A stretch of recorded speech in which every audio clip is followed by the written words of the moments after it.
Hello dear friend, आप सभी का इजी लर्न में स्वागत है। आई होप आप सभी अच्छे होंगे और अपनी स्टडी प्रॉपर तरीके से कर रहे होंगे। तो आज हम लोग डीएलएड थर्ड सेमेस्टर का छठा प्रश्न पत्र हिंदी का देखेंगे।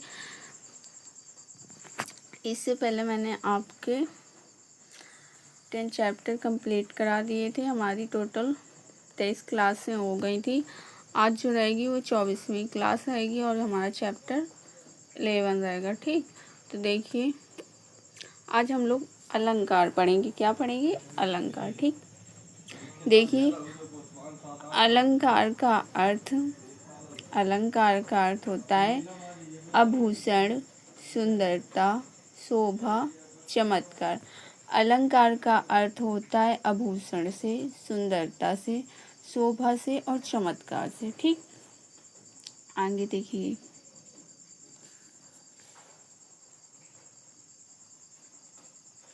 जहाँ शब्द या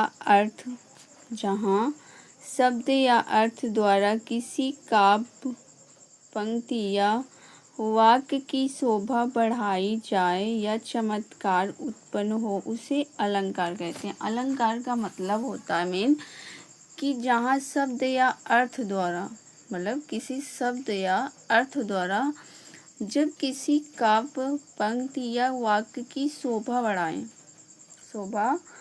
बढ़ाई जाए या चमत्कार उत्पन्न हो उसे हम अलंकार कहते हैं। अलंकार को सुंदरता से लिया गया। किससे लिया गया? सुंदरता से। ठीक, अलंकार का मतलब सुंदरता होता है, मतलब किसी भी वस्तु या चीज में अलंग कर देने से, मतलब कर देने से उसकी सुंदरता बढ़ जाती है। ठीक, आगे देखिए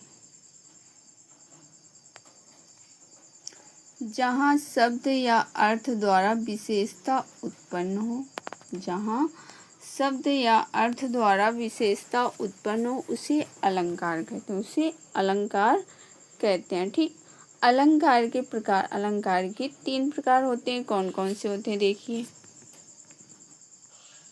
अलंकार के 3 प्रकार होते हैं। कौन कौन से होते हैं? शब्दालंकार, अर्थालंकार, आधुनिक पश्चात अलंकार। ठीक, शब्द अलंकार देखिए शब्द पर आश्रित अलंकार, जो शब्द पर आश्रित होता है उसे शब्द अलंकार कहते हैं। ठीक, अर्थालंकार, अर्थ पर आश्रित अलंकार, जो अर्थ पर आश्रित हो उसे अर्थालंकार कहते हैं। ठीक, वहीं पे आधुनिक पश्चात अलंकार, इसमें क्या होता है? देखिए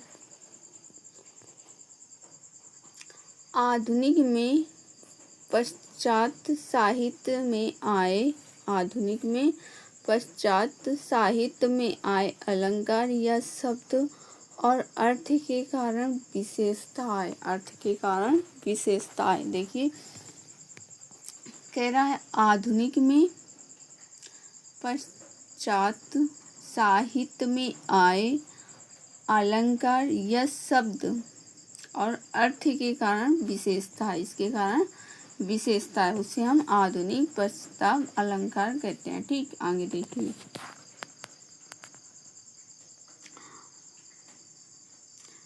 देखिए शब्दालंकार। देखिए जहाँ शब्द से शोभा बढ़ाई जाए, जहाँ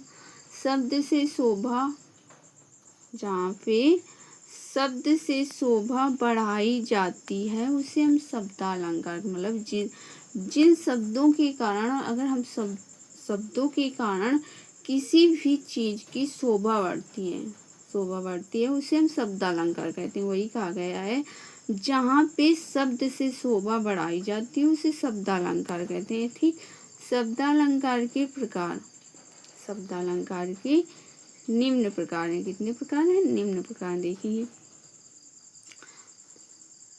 पहला है अनुप्रास अलंकार, उसके बाद दूसरा है यमक अलंकार, तीसरा है श्लेष अलंकार, चौथा है वक्रोक्ति अलंकार, तीसरा है विवक्षा या वीरता अलंकार, उसके बाद छठा है प्रश्नाकार अलंकार। ठीक, तो आपके ये जो 3 हैं ये आपके 3 इम्पोर्टेंट है, ये ज़्यादा पूछे जाते हैं। ठीक, और ये हैं और जो ये 3 हैं ये आपके बहुत ही कम पूछे जाते हैं, बाई चांस आपके पूछ लिए जाए।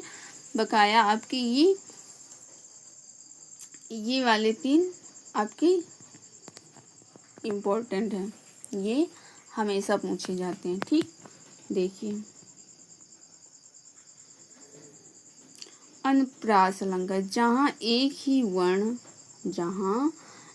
ही वर्ण 2 या 2 से अधिक बार आए वह अनुप्रास अलंकार होता है। मतलब जहाँ पे एक ही वर्ण का मतलब अक्षर, ठीक, वर्ण या अक्षर, जहाँ पे एक ही वर्ण 2 या 2 से मतलब एक ही वर्ण 2 बार आए या फिर 2 से अधिक बार आए, वहां पे अनुप्रास अलंकार कहते हैं। देखिए उदाहरण के तौर पे समझते हैं।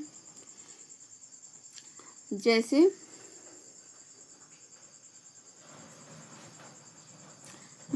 तरि तनुजा तट तमाल तरुवर बहु छाए,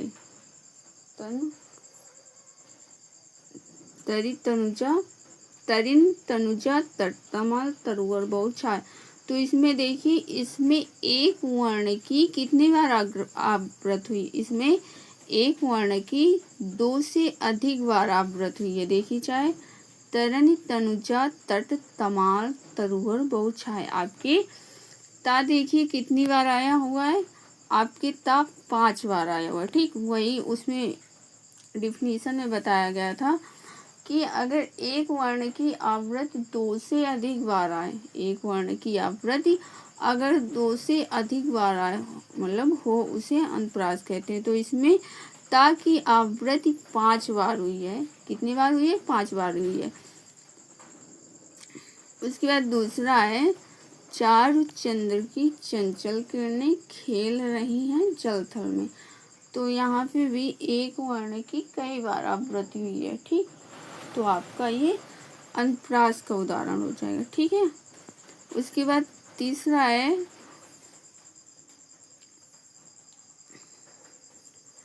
लैला तुम्हें लूट लेगी तू लिख कर ले ले। ठीक, तू लिख कर ले ले, इसमें भी जो ला है तो ला की आवृत्ति कई बार हुई है, तो ये भी आपका अनुप्रास का हो जाएगा। ठीक है, अब तीसरा यहाँ पे चौथा डाल लेना।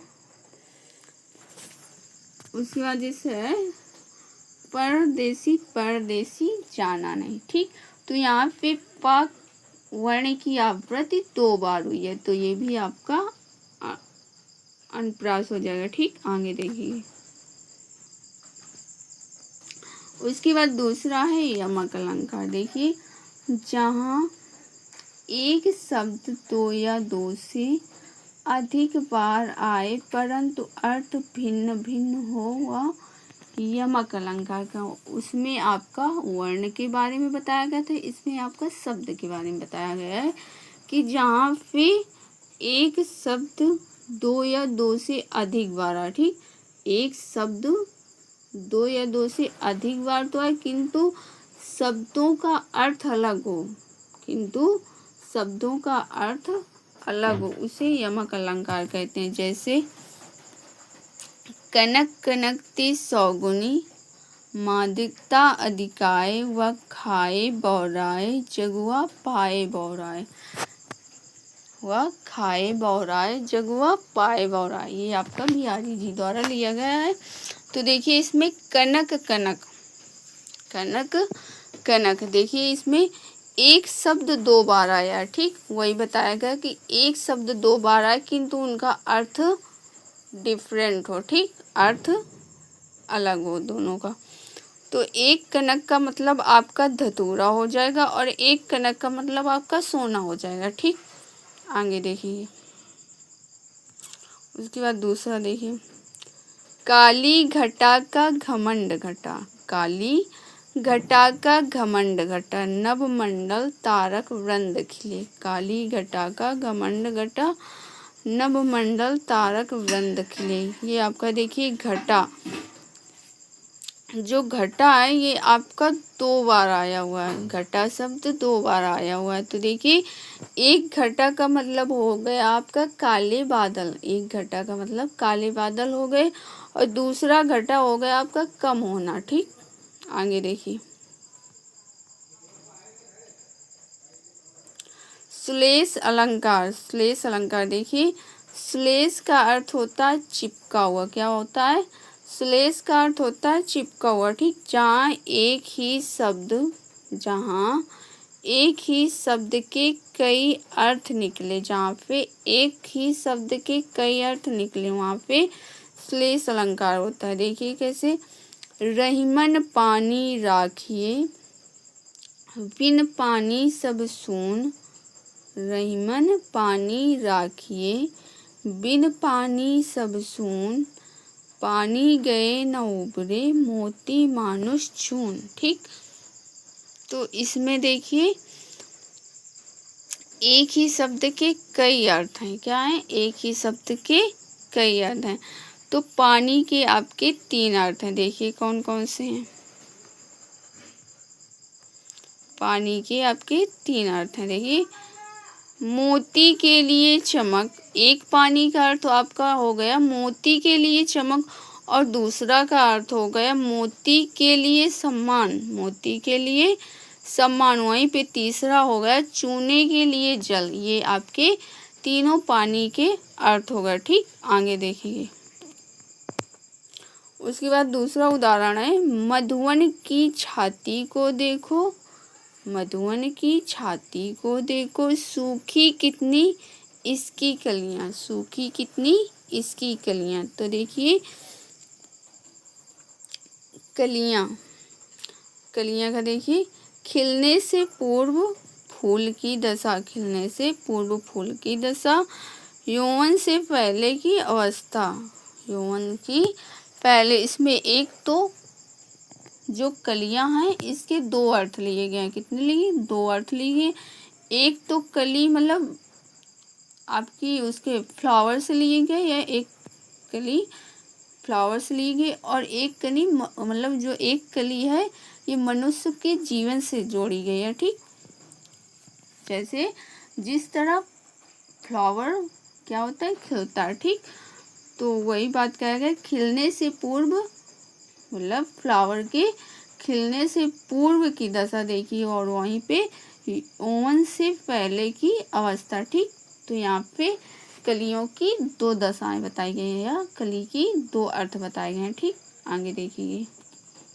उसके बाद तीसरा एग्जाम्पल है, मोहब्बत बरसा ना, मतलब मोहब्बत बरसा देना तू सावन आया है। तो ये भी आपका एक एग्जाम्पल के तौर पे है। जैसे आपका सावन है। ठीक, सावन के 2 अर्थ होते हैं। ठीक, आपका सावन है तो इसके 2, एक अर्थ आपका हो गया सावन महीना, एक तो आपका सावन महीना अर्थ हो गया, और एक सावन हो गया पति। ठीक, आगे देखिए। तो आज की जो हमारी क्लास थी यहीं तक थी। आई होप आप सभी लोगों को सारी चीज़ें क्लियर तरीके से समझ में आ गई होंगी। अगर आप लोगों को कोई चीज़ समझ में नहीं आई तो कमेंट बॉक्स में बता दिया करिए, और अगर क्लास अच्छी लगे तो चैनल को सब्सक्राइब, क्लास को लाइक कमेंट कर दिया करिए, और साथ ही सभी सब्जेक्ट के नोट्स बनाते चलिए, जिससे आप लोगों को एग्ज़ाम टाइम में कोई भी दिक्कत या परेशानी का सामना ना करना पड़े। ठीक है, और सारी चीज़ें अच्छे से क्लियर होते चलें, जिससे एग्ज़ाम के टाइम आप लोगों को हेल्पफुल रहें सारी क्लासें। अब मिलते हैं नेक्स्ट क्लास में। आज की जो क्लास थी यहीं तक थी।